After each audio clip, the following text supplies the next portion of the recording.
Did you know that Super Mario World was once planned to receive a sequel on a non-Nintendo console, or that the Sunken Ghost Ship is said to be haunted by the countless spirits of the enemies Mario and Luigi defeated in Super Mario Bros. 3? Super Mario World is considered by many to be one of the greatest 2D Mario adventures ever made. With the introduction of Yoshi, 96 different ways to complete its 72 levels, the powerful Cape Feather, an unforgettable soundtrack, and masterful level design, it's easy to see why the game remains beloved more than 3 decades after its release. In this Iceberg, we'll explore the secrets, mysteries, Easter eggs, beta content, internet phenomena and more about one of the most iconic video games of all time. Welcome to the Super Mario World Iceberg. Say my name.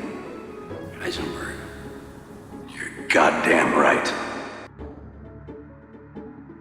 Super Mario Bros. 4.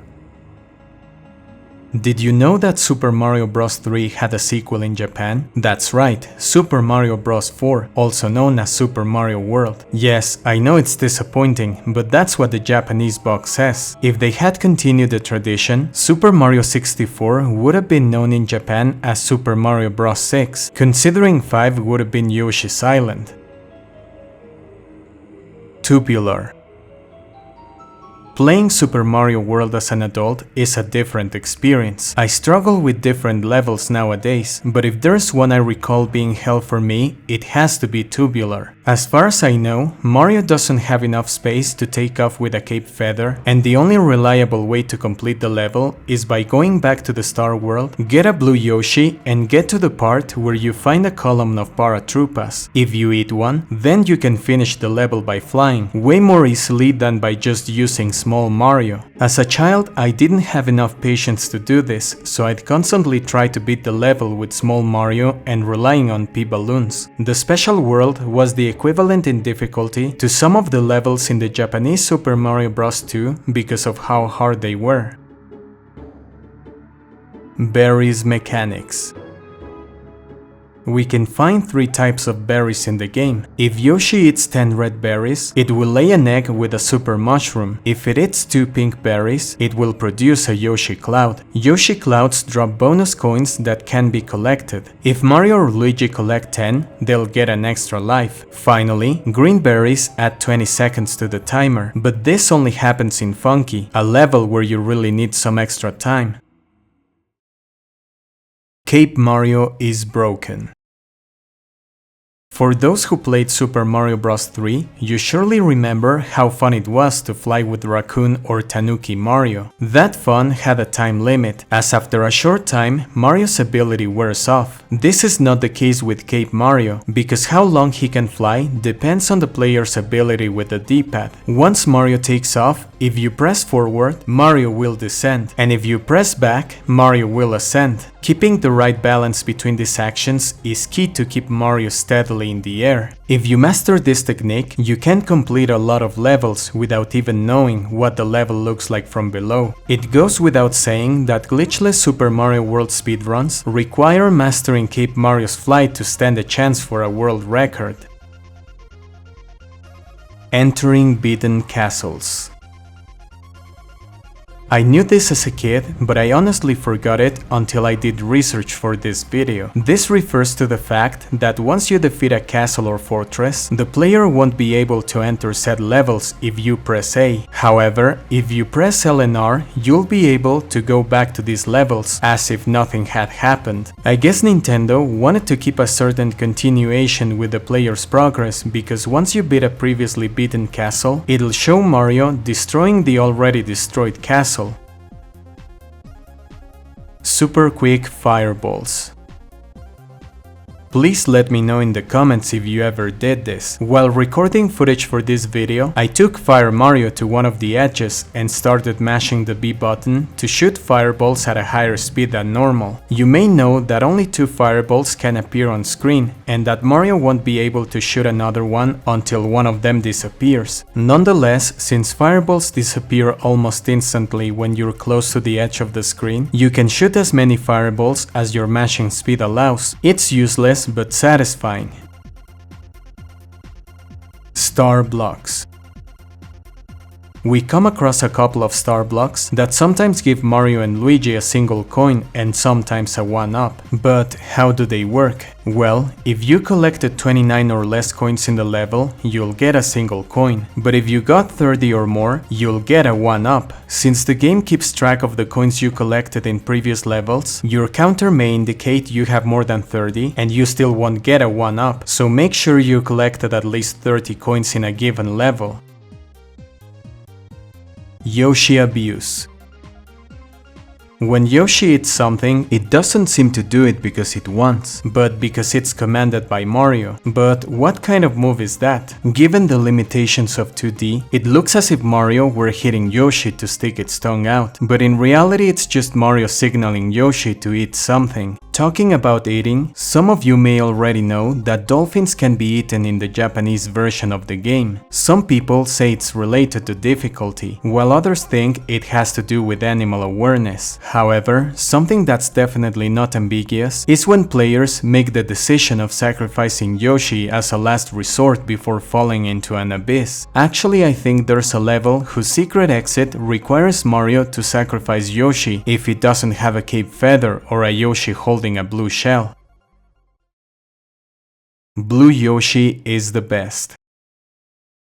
We know how broken Cape Mario is, but I consider he pales in comparison to the Blue Yoshi. While flying with Mario requires some skill with the D-pad to keep him in the air flying at a constant altitude, flying with Yoshi is only a Koopa shell and the press of a single button away. You do have to press A every now and then to keep Yoshi in the air, but if you're riding it as Cape Mario, you only need to hold A to keep ascending.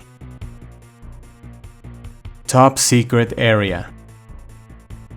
One of the best secrets in the game is the top secret area. This place contains 5 blocks with mushrooms, fire flowers, cape feathers and Yoshi. This is unlocked by beating the donut ghost house and finding a secret exit with the use of the cape feather. I recall that in Super Mario Advance 2, it was possible to obtain all the other colors of Yoshi in the top secret area, but in the SNES versions, only green Yoshi will be available.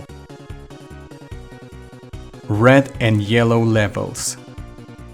I didn't notice this back in the day, and I thought it was just an aesthetic element, but it helps a lot if you're trying to find all the secret exits in the game. If you look at the map, you'll notice that some levels blink with a yellow light and some others with a red light. If you're playing in a yellow level, don't bother looking for secrets, but if you're in a red level, then it's definitely worth exploring it, as discovering a secret exit may lead you to a Switch Palace or secret levels. I'm sure this information was present in the instruction booklet, but as a small child, I couldn't read my native language, let alone English.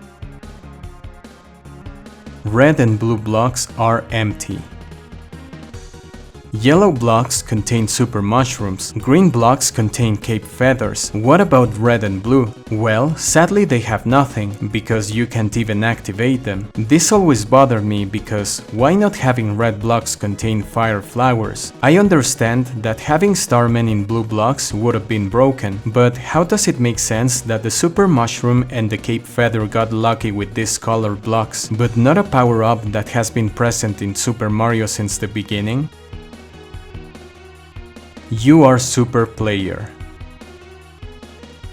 This is a grammar mistake that appears in the Japanese version of the game at the end of Funky in the Special World. Instead of saying you are a super player, something that eventually appeared in the American version, it's missing the indefinite article a. Some languages like Russian or Japanese don't use these articles in their grammar, so it's understandable that Japanese developers who weren't experts in English made these mistakes back then.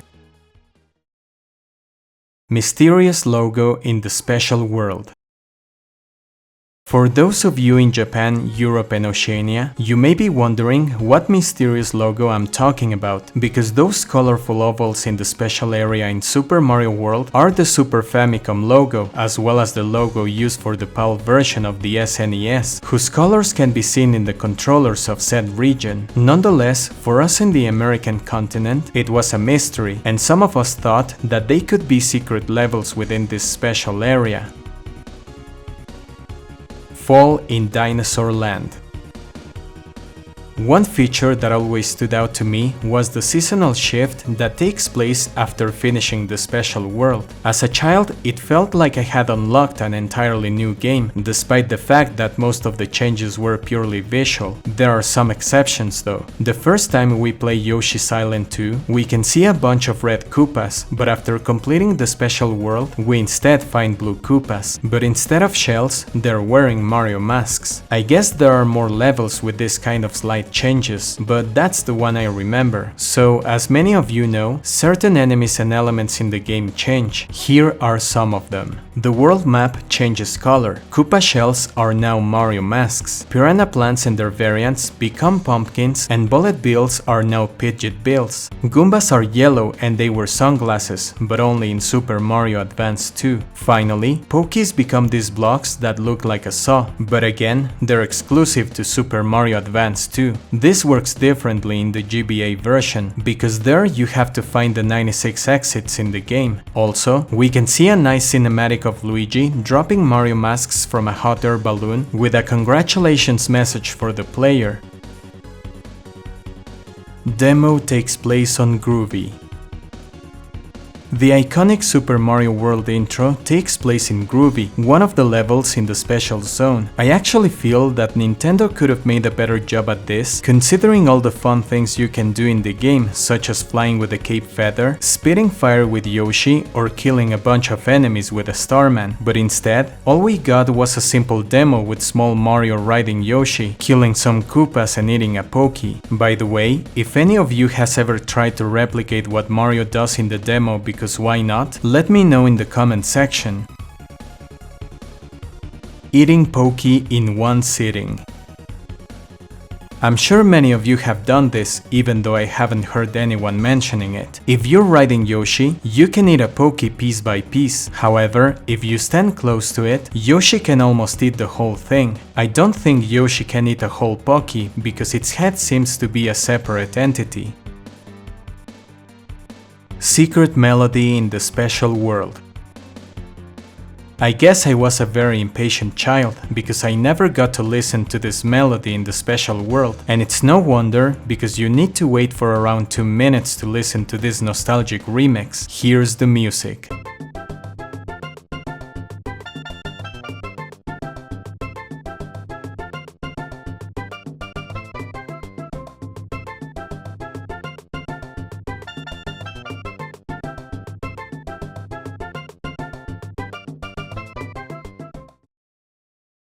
Green Mario. I think I've experienced the Mandela effect with this one. I recall Luigi having his own sprite in the original version of the game. Nonetheless, when I was watching a playthrough of this game, I saw that Luigi didn't resemble Luigi, but it was Mario recolored, basically Green Mario. I know it's more logical that I'm misremembering this than me waking up in a slightly different universe. Maybe it has to do with the fact that I also played Super Mario Advance 2 a lot, and there, Mario and Luigi have their own designs. In fact, the playthrough I was watching was that of the Super Mario All-Stars version, which gave Luigi his own sprite as well as a couple of unique animations such as sliding and his victory pose. Luigi's face turns green. When small Mario gets hit, his face turns red as he opens his mouth in pain. However, when this happens to Luigi, we can see that instead of turning red, his face turns green. Even his mouth looks that color. While it looks like a mistake, I think it has to do with saving resources, as back then, sprites were limited by the number of colors they could have. Since Mario's outfit is already partially red, they used the same color for his defeat animation. However, since Luigi's outfit in this case is green, it would have taken more resources to add an extra color to his face and mouth when dying. This isn't the case in the end screen of the game, because for some odd reason, we can see Luigi with green eyes instead of blue, a color that could have been recycled from his overalls. Lost Woods. This entry refers to the fact that the Forest of Illusion in Super Mario World and the Lost Woods in Zelda games such as A Link to the Past and Ocarina of Time share the same name in Japanese, Mayoi no Mori, meaning the Lost Forest or the Forest of Confusion. Version differences. Super Mario World has 3 different versions. The original on the SNES, the one included with Super Mario All-Stars and Super Mario Advance 2 for the Game Boy Advance. One of the most noticeable differences between the original and the All-Stars version is Luigi's sprite. As in the 1991 game, Mario and Luigi were only differently colored versions of Mario's sprite. Between the Japanese and the other versions, the main difference lies in the difficulty. For example, some levels have a shorter time limit or less items. However, Super Mario Advance 2 has many more differences and new features, but I'll just mention the most important. The game has a pre-title cutscene showing how Mario, Luigi and the princess arrive in Dinosaur Land. Mario and Luigi have voices. You can swap Mario with Luigi by pressing the R button on the world map. Luigi jumps higher than Mario, but runs slower and also has worse traction. You need to find the 96 exits in order to change the current season to fall, unlike the original game, where all you had to do is to complete the special zone. If Mario or Luigi are hit in their caped or fire form, they'll go back to their super form instead of becoming small. You can find all Yoshi colors in random blocks. If the player collects all the dragon coins in the game, a cutscene will play showing the dragon coins falling from the sky and piling up. Yoshi then eats a giant dragon coin that turns into a princess coin. These coins don't disappear from the levels, unlike dragon coins when collected. These are only a few additions to the GBA game, and while the music doesn't sound as awesome as it does in the SNES version,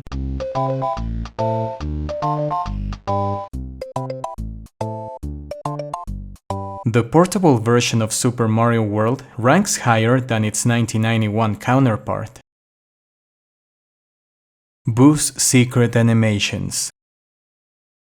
You know how it goes. If you face away from Boos or Big Boos, they'll start chasing you. If you look at them, they'll stand still. However, if you look at them for a long time, they'll do something different. If you do this with a common Boo, it'll make a face with its tongue sticking out. If you do it with a Big Boo, it'll uncover its eyes to see whether you're still looking at it or facing away, only to realize that you're still staring at it and return to its original pose. Yoshi was meant to be a horse.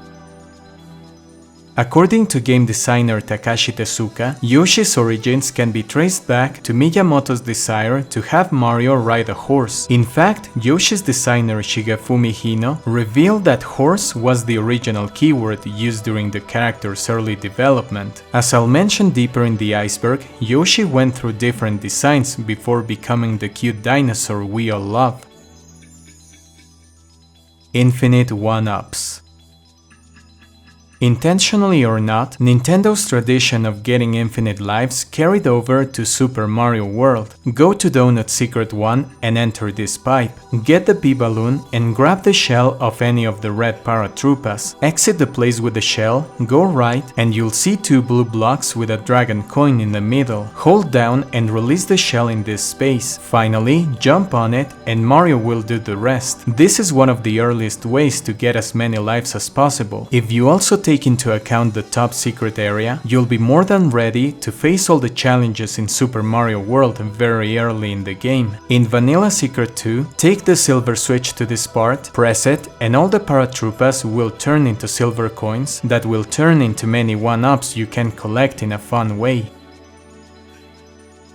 Hidden one-ups in Sunken Ship. In the American version of the game, when you get to the end of the Sunken Ghost Ship, you can dive deeper and find a couple of one-ups that are absent in the Japanese version. You have to be quick though, as these green mushrooms sink very quickly. Ribband Fish is afraid of stars. Ribband Fish, the enemy that is sleeping in some water levels, chases you if you wake it up, but if you want to turn the tables, all you need is to grab a star. Instead of going after you, it'll try to escape. This is evident in the Star World 2 level, because if you get the star instead of fitting the blue Yoshi with it, you'll get the chance to see this funny reaction.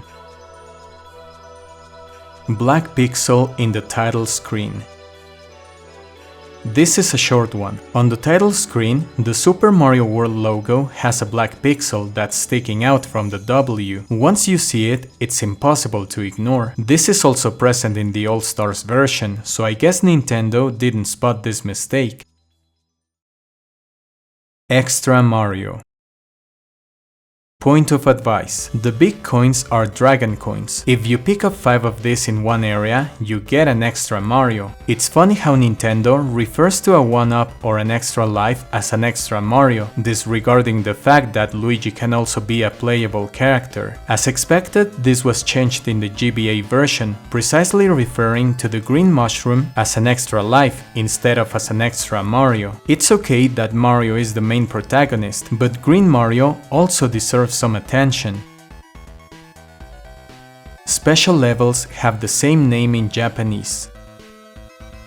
I'm sure most of us are familiar with Groovy, Tubular, Funky and Mondo, as they're some of the names of the levels in the special world. However, in Japanese, the names for these levels are different. In fact, Gnarly and Tubular are known as Tanoshime Kosu or Enjoy. Way Cool and Awesome are Mario Sutafu mo Bikuri or Mario Staff is just a surprise. Groovy and Mondo are Supeshari Suto no Tame or Specialist Only. And finally, Outrageous and Funky are known in Japan as Championship or Championship. I have no idea if Nintendo of Japan ran out of names for the special levels or if these levels are somehow connected.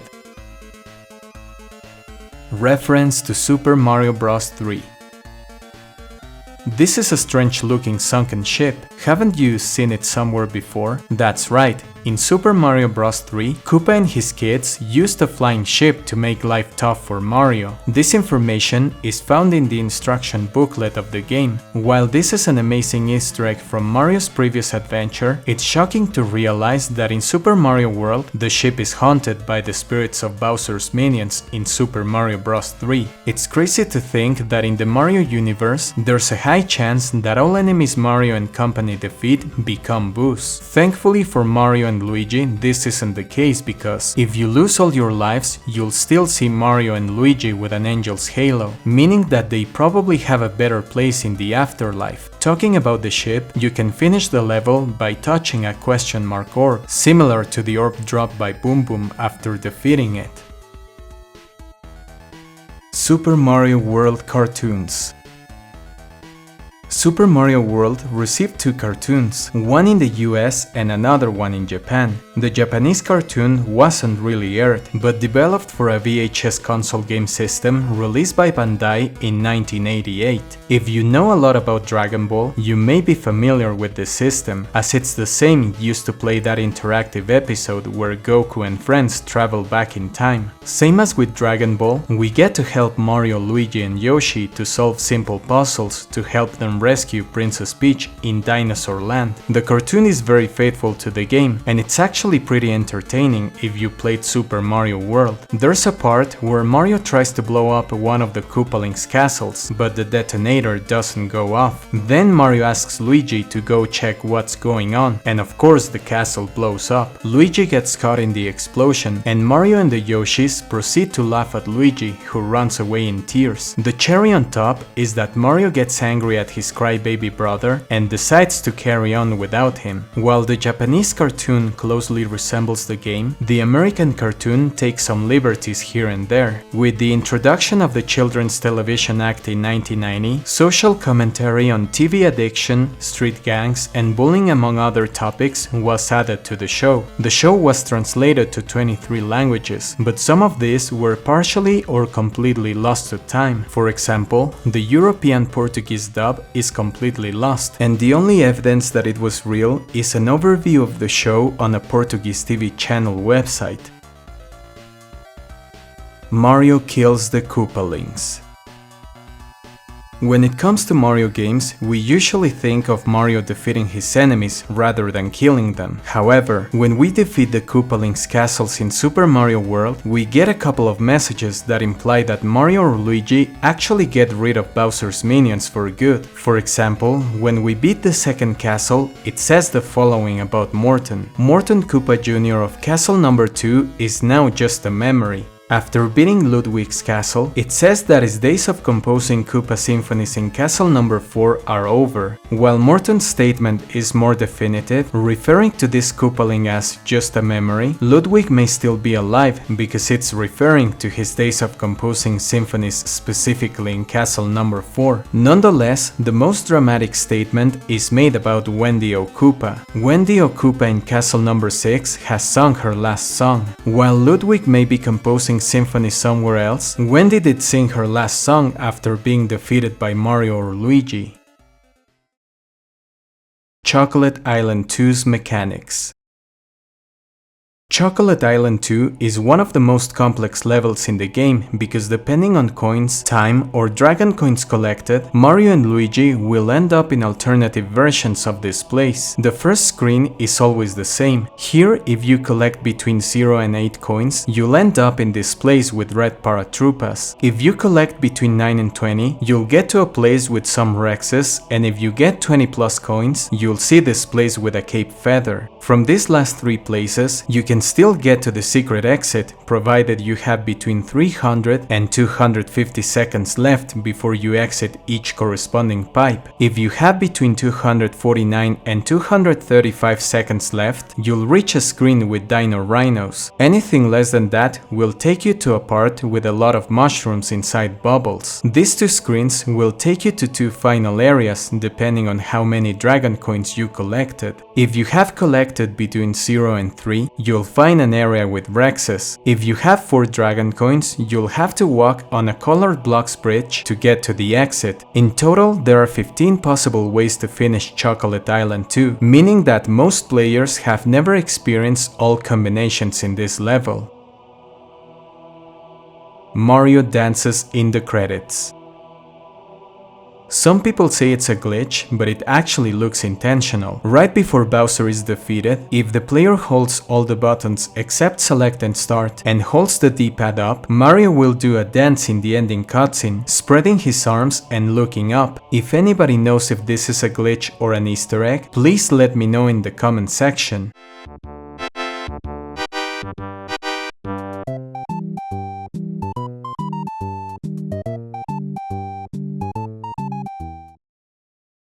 Uncompressed music. Thanks to the Giga Leak, the original instruments used to create the Super Mario World soundtrack were found and recreated. This allows us to listen to the songs closer to how Koji Kondo conceived them back in 1989 without the SNES limitations. Take a listen.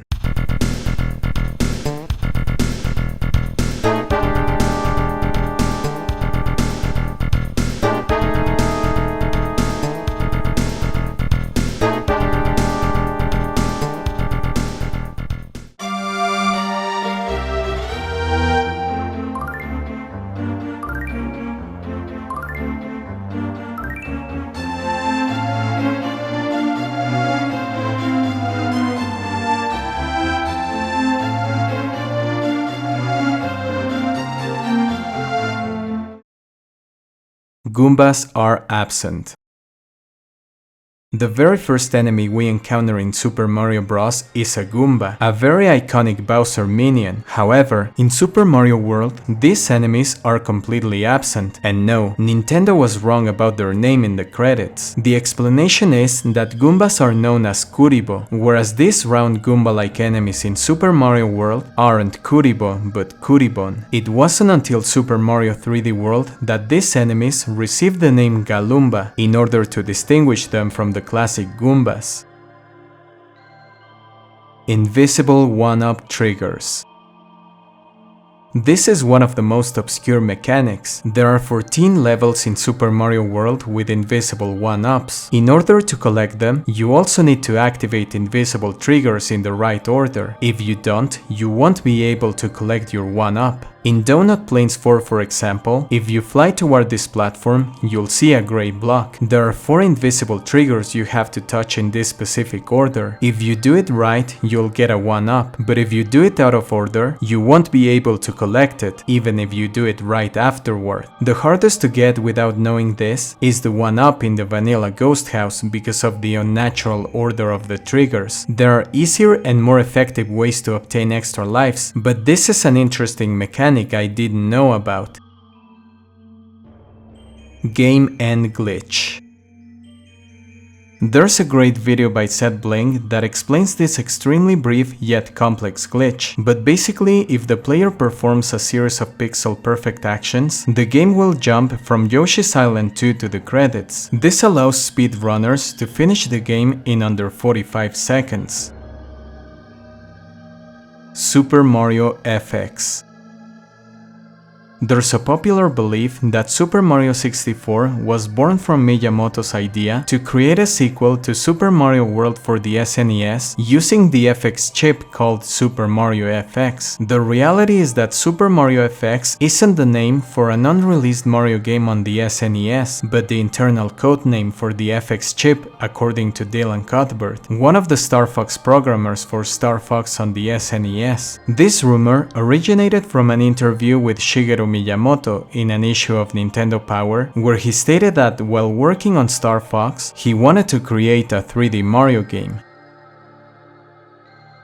Beyond Secret Levels. To this day, especially after not playing Super Mario World for a while, I thought there were secret levels in certain locations. For example, east of Chocolate Island 1, we can see two pillars that almost look as if they could be secret levels. If it weren't for the fact that only the levels that have secret exits blink red, I'd still believe you could find a secret exit to unlock secret locations. Another place of interest is north of Vanilla Fortress. We can see a waterfall flowing down from a place that is out of sight. And finally, there's an islet west of this location that also looks a bit suspicious. I don't know if anyone has thought about these places before, but to this day, I wish they were real levels. Automatic Mario.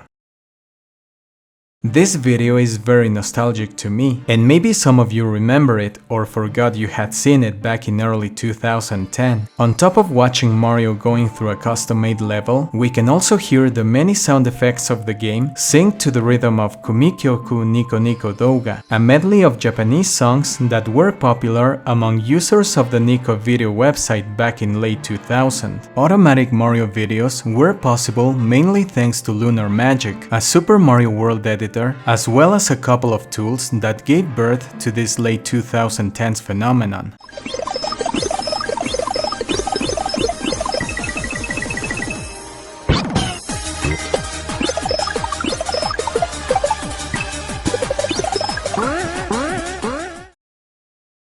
SNES Test Program. The SNES Test Program is a cartridge used by Nintendo World Class Service in order to diagnose problems with the SNES console. As expected, the cartridge has a menu with options to test different elements and components in the SNES. However, the most interesting finding within the cartridge is the existence of early graphics from Super Mario World. Here are some of them.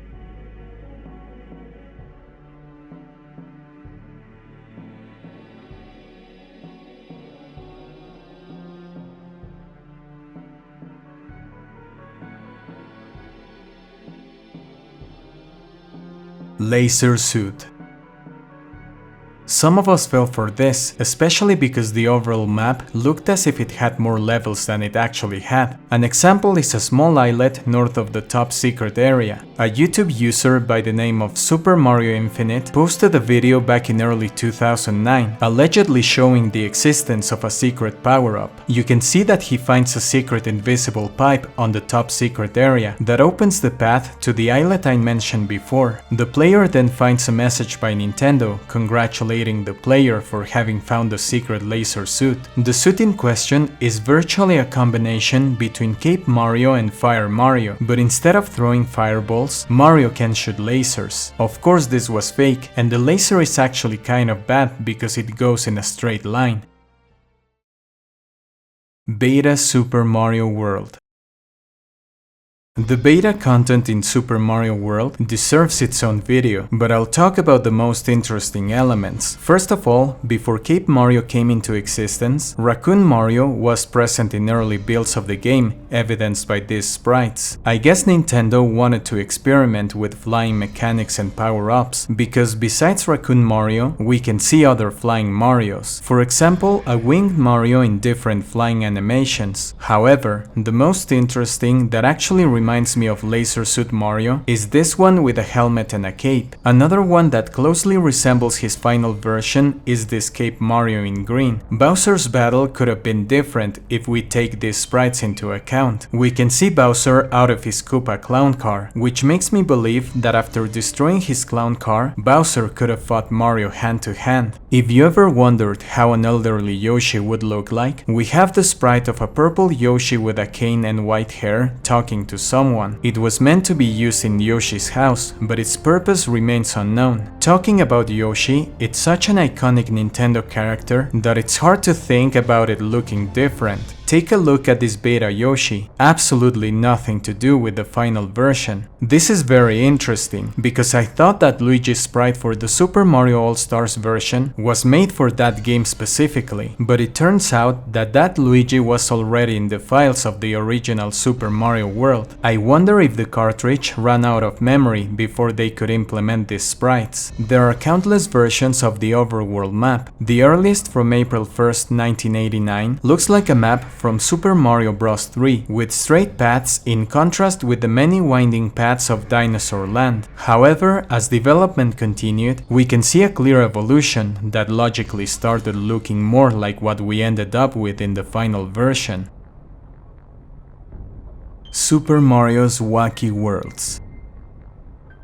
The Philips-CDi was an interactive multimedia system released in 1991. Nintendo and Sony were working on an add-on for the SNES, but after a dispute over licensing and control, Nintendo abandoned the partnership and instead signed an agreement with Philips to explore CD technology in the video game industry. In the end, it didn't come to fruition, but the event led to two catastrophic results. As part of that agreement, Philips got the rights to make Mario and Zelda games on their console: Link, The Faces of Evil, Zelda The Wand of Gamelon, Zelda's Adventure, which by the way was the only Zelda game where you actually played as Zelda before Echoes of Wisdom launched, and Hotel Mario. This cursed collection of meme-fueled disasters is widely considered to be among the worst Zelda and Mario games ever made. Part of that is because Nintendo had nothing to do with their development, but it also didn't help that the CDI was a multimedia system and not a video game console. Another reason this partnership became a nightmare for Nintendo is that it is widely believed to have influenced Sony's decision to develop the PlayStation, a console brand that has outsold Nintendo's home consoles in every generation except one, when the PlayStation 3 sold about 14 million fewer units than the Wii. Anyway, I got a little off track, but where I want to get is to Super Mario's Wacky Worlds, a cancelled game by Nova Logic that began development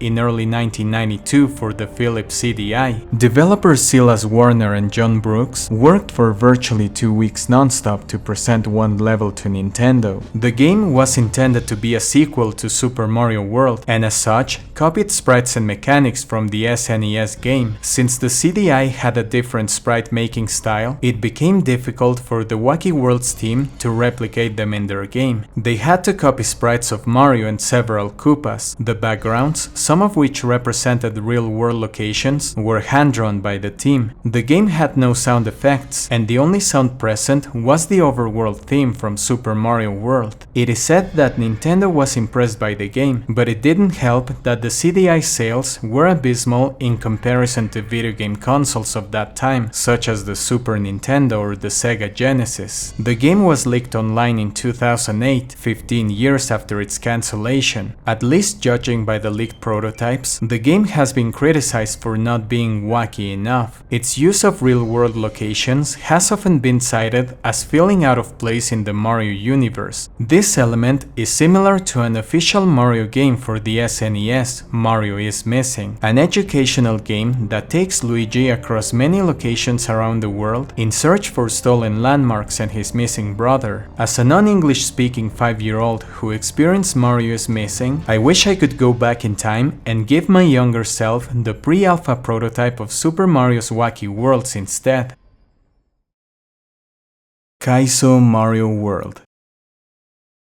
T. Takemoto did something completely different when it comes to Super Mario World ROM hacks back in 2007, a very difficult ROM hack for his friend R. Kiba to try out. Kaiso Mario World went against the rules of level design, exposing unsuspecting players to a game so challenging that even the intro is trying to kill you. This ROM hack is the granddad of unforgiving Super Mario Maker levels, and it gave birth to a new genre of video game ROM hacks not limited to the Mario franchise. Invisible coin blocks in terrible spots, enemy projectiles flooding the screen, seemingly impossible jumps, and goals that look safe until you fall into a pit even after crossing the finishing line and more, were part of what made Kaiso Mario World appealing for Let's Players of that time. One of the most viral videos is that of the YouTuber Proton John, who on September 26, 2007 uploaded a Mario video that today sits at almost 2 million views, trying to beat stage 2 of the special zone. If this part of the original game was a challenge, you don't want to experience what this level in a Kaiso Mario game has to offer, unless you're thirsty for a brutal challenge. With the rising popularity of these ROM hacks, people try to replicate the Kaiso style that Takemoto had established, but what looked like a promising new age for Kaiso Mario turned into a nightmare of invisible coin blocks. Even with an incredibly challenging game like Kaiso Mario World and its sequel, a balance of the many elements that make this game what it is still required to make the game fun. However, the community got flooded by ROM hacks that heavily relied on invisible coin blocks. If you want to try or watch a good challenge, the original Kaiso Mario World trilogy is the way to go.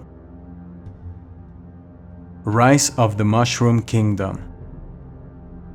If you played Mario games and you were watching YouTube in its infancy, there's a high chance you remember this. Rise of the Mushroom Kingdom is a Flash movie series created by Randy Solem, originally uploaded to Newgrounds in 2003. The movie tells the story of a peaceful mushroom kingdom that is unexpectedly attacked, resulting in Mario passing away. Due to this, Luigi decides to take matters into his own hands and fight back Bowser and his minions. After this bloody fight, Luigi realizes he made a terrible mistake attacking Bowser because the culprit is somebody else. If you want to know the full story, I'll leave the link in the description. It goes without saying that, for being such an early video, the use of sprites, backgrounds, animations and sound effects is masterful. Before monetizing content on the internet was a thing, there were people like Randy Solem who made these amazing Flash animations with the sole purpose of sharing his passion with the rest of the world. Sadly, Randy passed away on March 16, 2012 at the young age of 36. Rest in peace, Randy.